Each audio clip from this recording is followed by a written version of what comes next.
All right. Hey, man. We have the distinct honor and privilege to have before us today Emmett Cadillac Walker. How you doing, man? Pretty good. How you doing, sir? Hey, man, I'm just trying to stay above ground. Well, ain't nothing wrong with that. So, man, I understand that you got a whole bunch of history, not only in this town, but in this life. How old did you say you are? 80. 80 years old. So I want you to gradually and in detail walk me through it. So, Mr. Cadillac, tell me where it all started.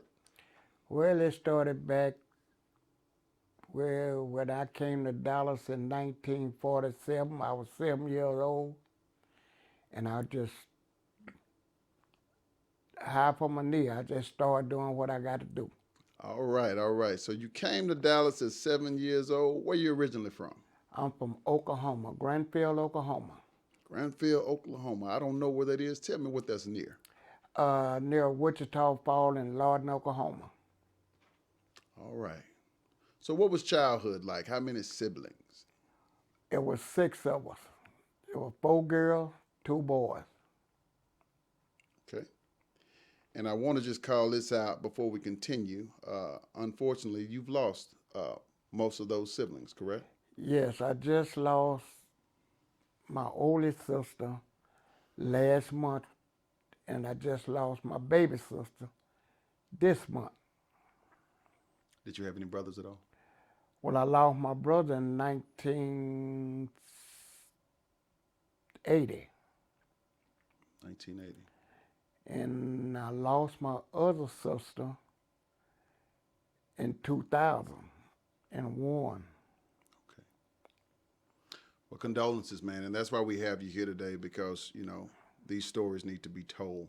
So we're going to dive deeply into your past. You coming to Dallas, you in Oklahoma, and then we'll just kind of go from there. And we'll be as comfortable as you are, as you allow us to be with you. Okay. So you arrived in Dallas at 7 years old. Right. What part of town did you move to? What they call over on the Prayer, which was in South Dallas, right off of Oakland and U Valley. Okay. And did most black residents live in South Dallas at that time? Oh yeah, oh yeah. We had clubs, the Brown Derby. We had a bunch of little shotgun houses right there. The neighborhood store was called Tony Grocery. The building is still there, but there's no more store. Okay. So how was life like for you? Well, life coming up, it was hard. It was hard for me because I was the oldest boy. So everything I did, well, my mama took it out on me. That's understandable. So tell me about something that happened in your life that later shaped your later life. Well, as I was growing up, said I was running in and running out, you know, going to juvenile home, boys home, running off from my mama, and I thought I was doing something slick, but I wasn't. Wow. So let's talk about that. Let's spend a little time there. All right. So you said that you got here, you were 7 years old, moved to South Dallas, and you were the oldest of all those other siblings. And you mentioned the boys' home. So tell me about what infractions, what behavior sent you to the boys' home and got you in trouble with the law. Because I didn't want to listen to what my mama said. I want to just be out on my own. Because I always thought my mama was mistreating me, you know, and loving the other kids. So what I did, I said, well, if they don't want me, I said I could find another alternative, say somebody that do deserve me. So I started getting in trouble. And one thing led on to another. Then I started going to juvenile. They let me out. I go back to the juvenile. we out playing, and I jumps over the fence and I run off from there. So what age did you start going to juvenile? I was about 12. Wow. 12 years old. And approximately how many times do you recall going? Well, I went to, I can't remember, every time I thought about going to the juvenile, I go and turn myself into the police and said I run off from home. So I think I've been to that juvenile home about 8 or 9 times. And they said, well, we tell you another place we can send you. So they sent me to the boys' home out in Hutchin. So I stayed in Hutchin till I was 16. And when I got out of the boys' home at 16, I wanted to go in the army, but I didn't go because I took some soap to keep from going. But I wanted to go. So when I turned 17, so the army people called me and said, well, now, you old enough to go to the army, but I didn't want to go to the army. I wanted to go to the Navy. So they said, well, you sign up for the army. I said, well, I tell you what I'm going to do. I got to use the bathroom. So I went in there and ate me some soap and run my temperature up. And they said, well, hell, you can't go nowhere. But back home, because you sick. Then they said my fleece was too flat. So from the age of 12 to 17, you were getting in trouble with the law. And I went to the pen. Okay, tell me about that. Okay, I went to the pen, and I got 2 years. And I come back out, stayed out for a while, and I said, well, I got in trouble again with some old friends of mine, went back and did 4 years. Okay, so let's do a walk down. So what I'm trying to understand here, you said you've been getting in trouble since you were 12, and that led to prison. Right. So I want to understand what type of crimes were you being charged for? What crimes were being committed? What did you go to prison for? It was what did you go to juvenile for? robbery. Okay, so tell me about that. Well, I used to go and rob liquor stores and thought I was doing something slick, rob liquor store, get away with it. Go in the last place I went, got out, went to Houston, robbed a liquor store in Houston, got out. They gave me 15 years. And so when I got out in 71, I ain't looked back. Okay, okay. So in total, how many years of your life do you think that you spent incarcerated? About 16 years. Wow. So take me back. So, Take me back. okay, You're 12 years old. yeah. And I started going to juvenile when I was 13. Okay, so you're in juvenile 13. Now tell me about your first day. What were your thoughts? What were your feelings? Was it hot outside, cold? It was all hot. It was hot. So at 13, when I was coming up, my mom had 6 kids. It was 4 girls, 2 boys. And she had to let one of the girls go, let my auntie take one because it was hard on her. She couldn't take care of all of us. So I said, I told her, well, Mom, since you can't do that, I said, well, won't you send me off to a boys' home? And she told me, no, you ain't going nowhere because you old enough to help us to get a job. And so I started throwing papers. And then after the time for us to get our check, well, I take the money and I go blow it on something else and never did come home with the money. And I tell my mama, I said, well, somebody jumped on me and stole the money. And that was it. Okay. So you're still in South Dallas. Yes. And so, this first robbery that got you locked up, where was that? What occurred that ultimately got you locked up? It was James Carter barbecue pit. I robbed him for some meat.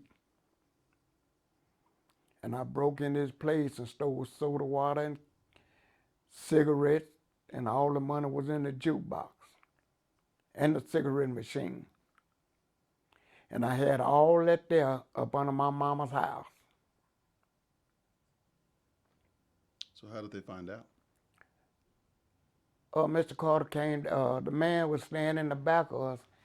He was sad, he said, a little bit, he said, your son up under the house, and he done killed a bunch of stuff up under the house. You need to go check it. So when she went up under there were cases of soda water, there was boxes of cigarettes, and they just wonder what, how'd I get all this in?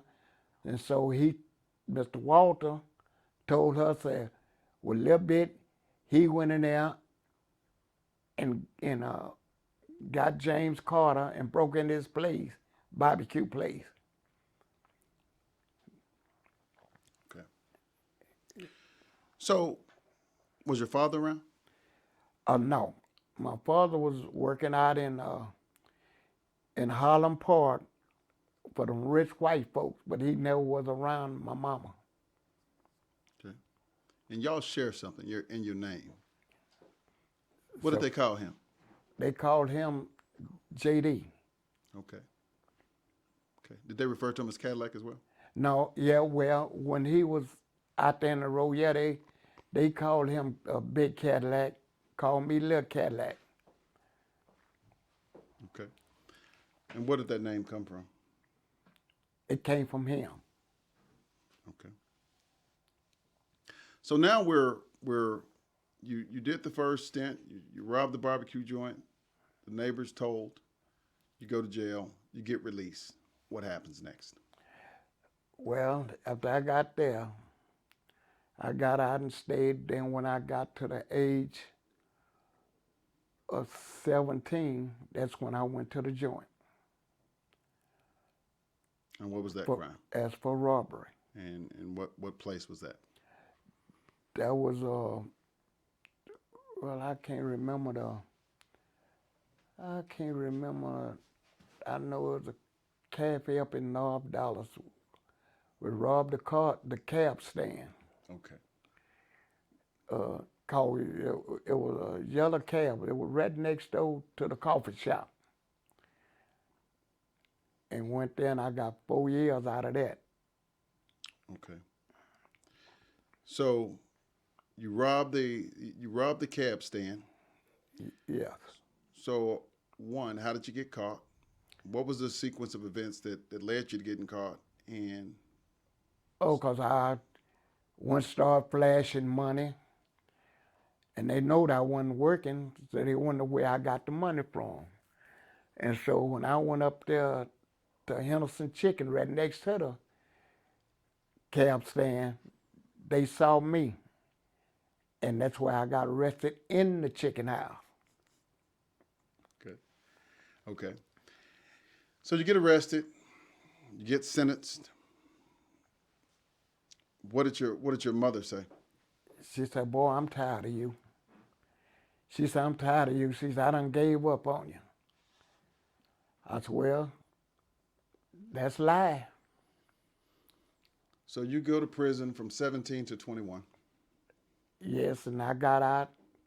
I did 4 years, and I got out. I went to Houston.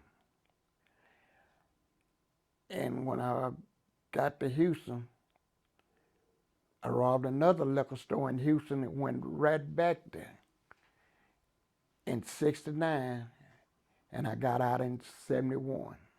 And I ain't been back since. Okay. Okay.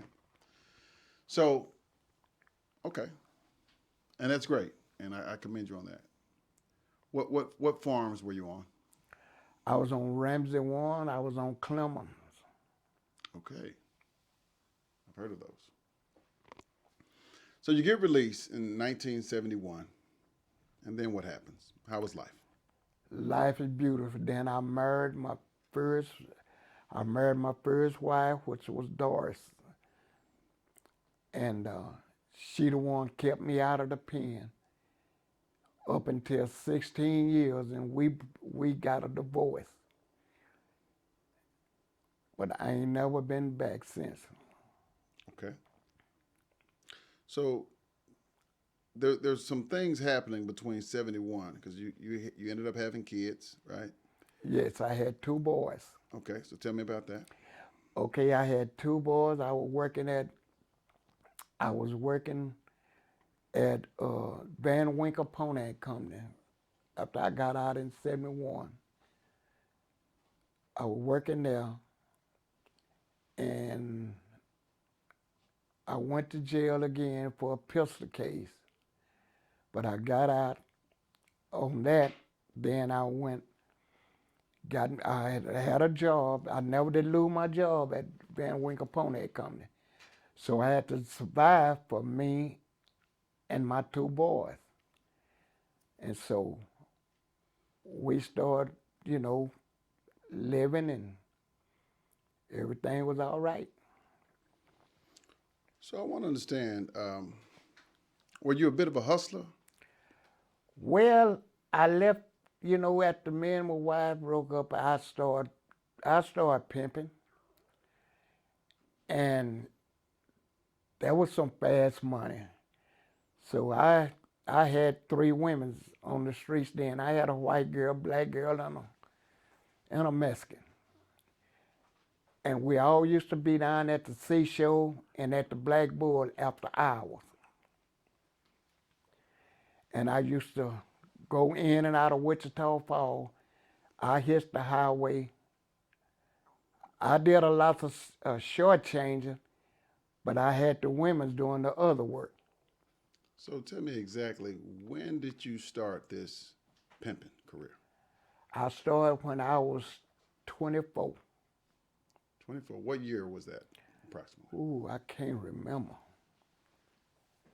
I can't remember. Was it 70s, in the 80s, 70s? It was in the 70s. It was about I could say I started about 72.